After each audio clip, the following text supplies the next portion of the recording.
O ar de Forks tem um gosto. Não é apenas cheiro, é gosto, é textura, é peso. Fênix era seco, leve, quase inexistente. Aqui, cada respiração engorda nos pulmões, úmida, densa, cheia de promessas que não sei decifrar. Minha mãe dizia que eu tinha imaginação demais, que inventava significados onde não havia. Mas quando desci do carro de Charlie naquela primeira manhã, senti que algo me observava. Algo entre as árvores, algo na própria umidade que grudava na pele. Não contei a ninguém. Quem contaria? Pareceria loucura. Parecia loucura, mesmo para mim. A escola foi esperada. Tropecei, corri, ouvi risos abafados. Normal. Até que não foi. Biologia. Segundo período. Entrei procurando uma carteira vazia e encontrei ela. Edith. Não sei explicar o que aconteceu primeiro. Seus olhos não, antes dos olhos. O frio. Um frio que não vinha de lugar nenhum, que existia apenas naquele raio de 2 metros ao redor dela. Depois os olhos. Âmbar.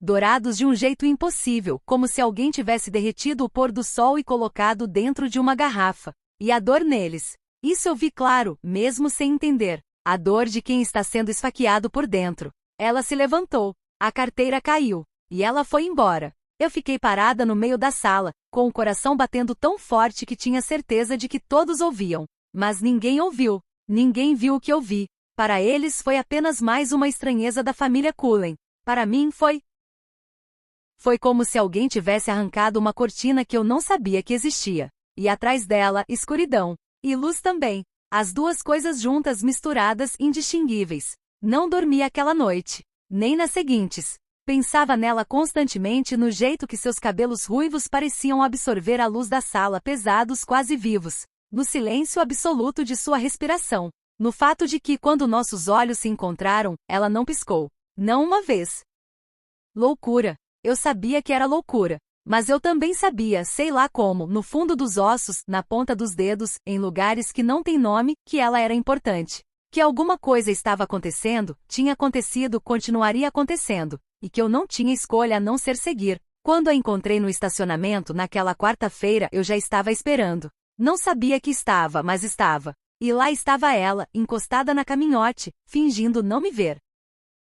Fingindo que a floresta distante era mais interessante que eu. Você não deveria estar aqui, ela disse. Eu deveria ter medo. Qualquer pessoa normal teria medo. Sua voz era baixa, rouca, carregada de algo que eu não conseguia nomear. Mas eu não tinha medo.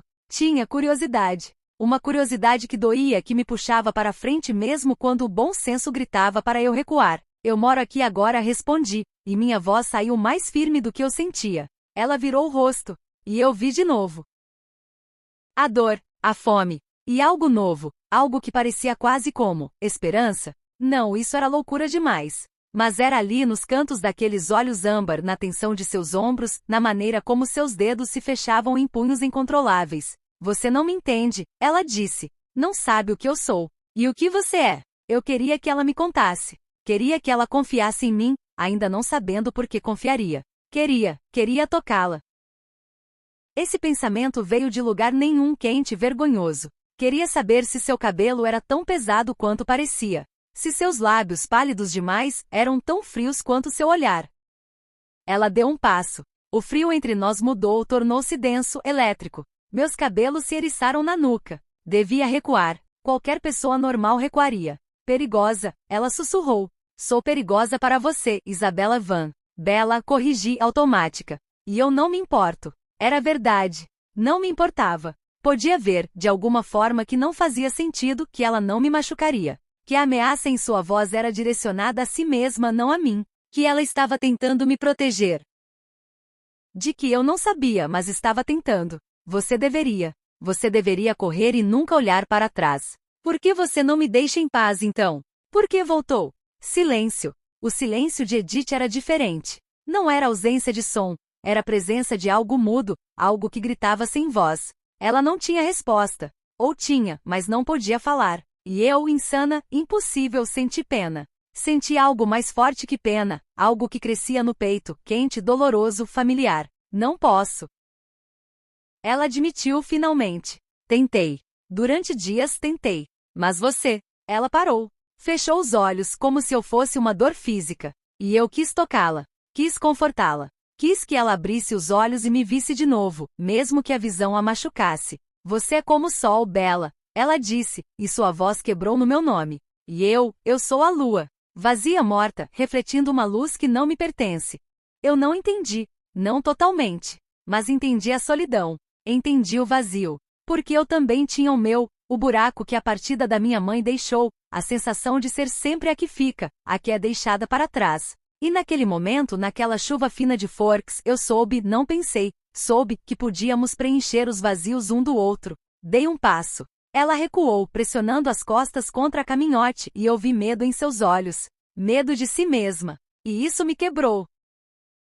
Me quebrou e me curou ao mesmo tempo. Não, ela disse, mas sem convicção.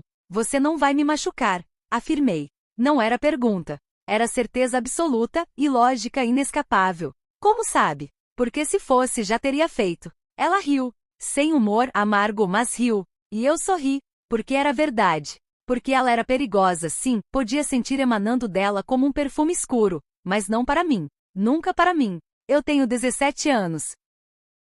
Ela murmurou olhando para longe para algum passado que eu não podia ver. Para sempre. Então tem tempo de sobra para me conhecer. Ela estendeu a mão. Devagar, trêmula, como se esperasse que eu recuasse no último segundo. Não recuei. Seus dedos tocaram meu rosto, mármore contra pele, frio contra calor, e eu fechei os olhos. Não pela surpresa do frio, mas pela intensidade do toque. Parecia certo. Parecia inevitável. Parecia como voltar para casa, mesmo estando em um estacionamento de escola, em uma cidade que eu odiava com uma garota que eu mal conhecia. Vou te destruir. Ela sussurrou, mas seus dedos não se afastaram. Permaneceram quase reverentes no contorno do meu rosto. Ou me salvar, respondi, abrindo os olhos. Só há uma forma de descobrir. Ela me olhou. Realmente olhou. E eu a deixei. Deixei que visse tudo, a garota desastrada, a filha abandonada, a idiota que tropeçava e corava e não sabia o que queria da vida. Deixei que visse também a outra Bela, a que eu escondia até de mim mesma. A que queria intensidade. A que queria perigo. A que queria ela e Edith Cullen com uma urgência que me assustava. A chuva intensificou-se. Nenhuma de nós se moveu. E naquele momento, naquele espaço entre um segundo e outro, eu soube que minha vida havia mudado. Que havia cruzado uma linha invisível e que não havia retorno. E eu não queria retorno. Queria ela. Queria o frio e a dor e a estranheza e a beleza impossível. Queria tudo. Edith. Chamei, testando o nome na boca. Era doce. Era certo. Bela. Ela respondeu, e naquele som havia séculos de solidão começando a findar. Eu sorri. Ela não sorriu de volta. Ainda não sabia como, eu descobriria depois, mas seus olhos âmbar suavizaram. E foi o suficiente. Era mais que o suficiente. A lua estava nascendo em algum lugar além das nuvens. Eu não podia vê-la, mas sentia sua presença, vazia, esperando, finalmente encontrando algo que a fizesse brilhar. Eu seria esse algo. Ela seria o meu. E juntas, naquela noite sem estrelas, começamos a nos encontrar. A clareira era dela. Ela me contou isso no primeiro dia, quando finalmente me levou para longe da escola, longe dos olhares curiosos, longe das regras que ela parecia carregar como uma armadura invisível. A floresta de Forks era densa, quase impossível de atravessar, mas Edith se movia entre as árvores como se elas se abrissem para deixá-la passar. E eu a seguia, tropeçando em raízes que ela nem notava, sentindo a umidade grudar em minha pele enquanto o frio dela, sempre presente, sempre intenso, parecia criar um caminho de cristal no ar entre nós. Aqui, ela disse, parando abruptamente. Eu quase colidi com suas costas. Quando recuperei o equilíbrio, vi uma clareira perfeita circular, como se alguém tivesse desenhado com um compasso no meio da floresta. A luz do sol, rara naquele lugar, filtrava-se pelas copas das árvores em feixes dourados, iluminando o musgo esmeralda que cobria o chão. No centro, uma pedra achatada, lisa, antiga. Edith sentou-se nela, cruzando as pernas de um jeito que não parecia humano, muito flexível, muito gracioso. Como você encontrou este lugar? Perguntei, sentando-me ao lado dela. Ela hesitou. Eu já estava aprendendo a ler essas hesitações. Quando cheguei a Forks, ela começou olhando para as mãos, eu precisava de um lugar para ser eu mesma. Não a estudante, não a filha adotiva. Só eu. E o que você é? Ela me olhou. O sol dourava seus olhos âmbar, fazendo-os brilhar como pedras preciosas. Por um momento ela pareceu realmente jovem, realmente 17 anos. Vulnerável. Alguém que carrega muitos segredos, ela disse. Alguém que tem medo de que você descubra a verdade e corra. Eu não corro, eu disse. Especialmente não de você. Ela sorriu, triste. Você deveria. O sol se moveu entre as árvores, um raio mais forte atravessando a clareira e atingindo Edith diretamente. Eu pisquei. Por um segundo, pensei que estivesse vendo coisas. Sua pele pálida e perfeita parecia cintilar. Não era suor, não era maquiagem. Era como se milhares de cristais microscópicos estivessem embutidos em sua epiderme, refletindo a luz em um arco-íris sutil, quase invisível, impossivelmente belo. Seus olhos, eu murmurei. Ela se moveu rápido, muito rápido, mais rápido que qualquer pessoa deveria conseguir, para a sombra de uma árvore próxima. O efeito desapareceu, sua pele voltando ao mármore mate de sempre. Mas eu tinha visto. Eu tinha certeza de que tinha visto. O que foi isso? Perguntei, levantando-me, aproximando-me dela. Edith, sua pele estava brilhando. Você está imaginando coisas, ela disse, mas sua voz estava tensa, e ela não me encarava. Não estou. Eu vi. Foi lindo, eu estendi a mão tocando seu braço onde a luz tinha atingido. Como diamantes. Como, eu buscava palavras, como você fosse feita de algo que não é pele. Algo mais. Ela finalmente me olhou. Seus olhos âmbar estavam escuros, quase pretos, cheios de um medo que eu não compreendia. Bella, por favor, ela sussurrou. Não faça perguntas. Não agora. Por quê? Porque eu quero ficar com você. A admissão saiu como uma ferida aberta. E se você souber?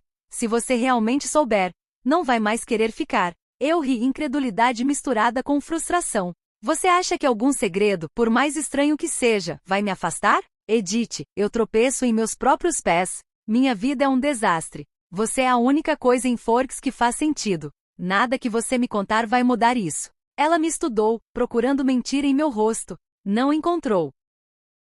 Lentamente a tensão em seus ombros diminuiu, e ela voltou para a pedra sentando-se, convidando-me com um gesto para me juntar a ela. O sol tinha se movido novamente, e agora estávamos na meia sombra, seguros do brilho revelador. Minha família e eu, ela começou hesitante, somos diferentes. Não apenas adotados, não apenas estranhos. Somos algo que a ciência não explica. Algo que existe em histórias de terror, em lendas antigas. Eu esperei, sem piscar. Nós não envelhecemos, Bella. Nunca adoecermos. Nossos corpos são mais duros, mais fortes, mais frios que o normal. E no sol, ela olhou para suas mãos, nossa pele reage de uma forma que nos exporia se alguém visse. Expõe o quê? Ela respirou fundo, aquele hábito desnecessário que ela mantinha. Que não somos humanos, ela disse baixinho. Que somos mortos-vivos. Imortais. Predadores. Eu deveria ter medo. Qualquer pessoa sã teria medo. Mas eu apenas senti curiosidade. Uma curiosidade avassaladora misturada com um alívio estranho. Finalmente as peças se encaixavam. O frio, a velocidade, a força, a maneira como ela não comia, não dormia, não piscava. A maneira como me olhava às vezes, com aquela fome que eu confundia com desejo. Você está me dizendo que é um vampiro? A palavra soou absurda saindo da minha boca. Edith assentiu, observando minha reação com uma intensidade que era quase dolorosa. E o brilho? Perguntei. Nossa pele é como cristal dura, reflexiva. O sol a torna visível de uma forma que denuncia o que somos. Por isso evitamos. Por isso vivemos em lugares como Forks, onde as nuvens são nossas aliadas. Eu estendi minha mão, tocando seu rosto. Ela se encolheu, mas não recuou. Sua pele era lisa, fria, perfeita demais. Agora que sabia, eu via.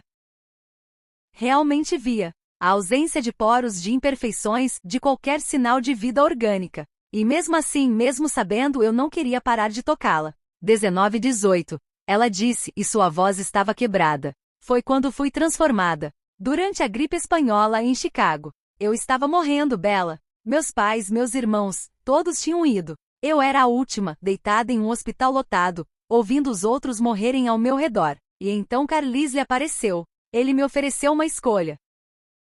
Morrer como humana, ou viver como isso. Eu tinha 17 anos. Não queria morrer.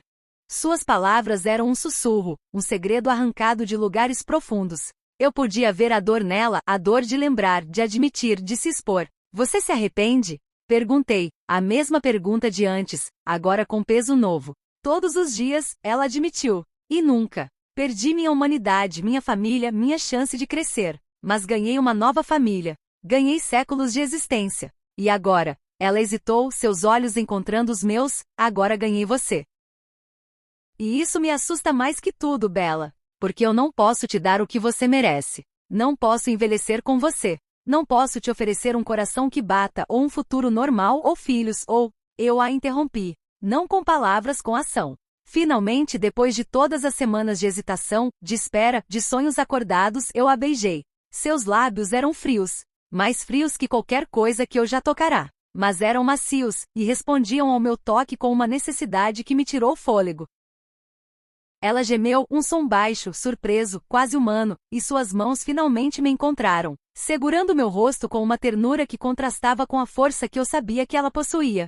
Quando nos separamos, seus olhos estavam âmbar novamente, dourados, cheios de luz que não vinha do sol. Você não deveria, ela sussurrou. Não deveria me querer. Não assim. Mas quero, eu disse, e minha voz não tremia. Quero você, Edith. Toda parte. A garota de 17 anos de 1918, a vampira que brilha no sol, a pessoa que se esconde nesta clareira. Quero tudo. Ela me puxou para seu colo, enterrando o rosto em meu cabelo. Eu a abracei, sentindo seu corpo rígido e imóvel, quebrando-se em emoções que ela não podia expressar de outra forma. Eu te amo, ela sussurrou contra minha pele. Deus me ajude, Bella Swan, eu te amo. E isso é o ato mais egoísta que já cometi. Então seja egoísta, eu disse. Fique comigo. Mesmo que seja impossível. Mesmo que seja errado. Fique. Ela me segurou mais forte, e naquela clareira, sob o sol que se punha e as primeiras estrelas que surgiam, duas criaturas de mundos diferentes fizeram uma promessa silenciosa. Uma lua vazia finalmente encontrando algo que a fizesse brilhar. Um sol disposto a queimar, mesmo sabendo que o frio eventualmente o consumiria. Juntas, pela primeira vez, sem segredos entre nós.